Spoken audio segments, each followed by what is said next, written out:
अस्सलाम वालेकुम पाकिस्तानियो सिंध वासियो ख़ुशि हो अल्लाह तव्हांखे ख़ुशि कंदो। अॼु को मैसेज मुंहिंजो पूरे सिंध वारनि लाइ सिंधी मैसेज सभु जेका बि जिथे जिथे सिंधी भाइर आहिनि सभई पंहिंजो गौर सां ॿुधो ऐं ख़ासि करे पीउ मां पंहिंजो मैसेज गौर सां ॿुधो। ऐं जेको आहे सो हे मैसेज इहो आहे पंहिंजे नियाणियुनि ते जेको मोबाइल ॾियो था ऐं जेको आहे सो तालीम करायो था पंहिंजो थोरो ध्यानु ॾियो।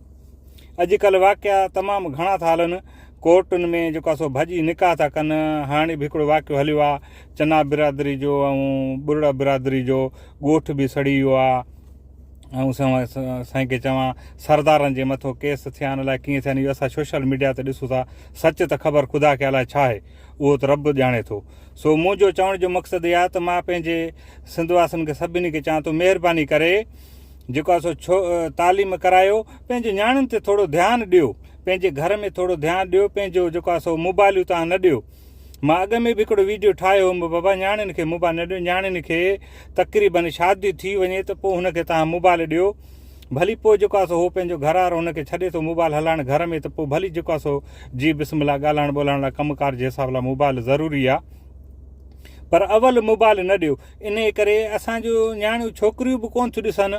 अॼुकल्ह ॾिसी थो त हिकु ॿ भॼे थी त सभिनि ते असरु अचे थो पोइ इन ते सभु को ग़रीब गुरबो तालीम नथो कराए मता असांजी छोकिरी बि ग़लति क़दम खणे मता कीअं खणे। अॼुकल्ह पीउ माउ खे इहो भरोसो असांजी छोकिरी ते पूरो अक़ीदो आहे यकीन आहे हीअं आहे। अॼु जेको यकीन अक़ीदो करे थो नुक़सानु बि उन्हनि खे पवे थो।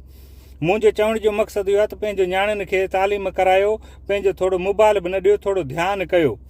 बाबा ईअं सफ़ा लापरवाह बि न थियो। अॼु को ॾिसो था त ॻोठनि जा ॻोठ सड़ी था वञनि माण्हू मरनि था खून थियनि था कोर्टुनि में भॼी वञी शादी कनि थियूं। हाणे जज बि छा कनि जज बि कानून जेको पास थियल आहे उन हिसाब सां जज बि निकाह करे थो छॾे पर जे असांजे सिंध में पाकिस्तान में इहो कानून न हूंदो त जज बि जेको आहे सो निकाह न कंदो जज बि जवाबु ॾेई छॾंदो।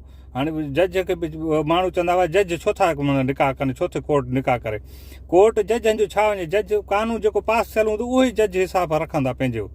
बहरहाल मुंहिंजो चवण जो मक़सदु इहो आहे त असांजे सिंध में तमामु जेको आहे सो सिस्टम इहो छोकिरी छोकिरे वारो तमामु घणो आहे ऐं इन में ॿ टे वाक़िया ॿिया बि थिया आहिनि। छोकिरी खे मारे बि छॾियो अथनि हिकिड़े हंधि उहो वाक़ियो बि आहे ऐं घणो जेको आहे सो इहे पसंदि जूं शादियूं हली हली फिटी थियूं वञनि उहे छोकिरियूं पोइ घर कोन थियूं वञनि पोइ हलियूं थियूं वञनि ॿिए हंधि बसि पोइ हुनजी ज़िंदगी तबाह थी वञे।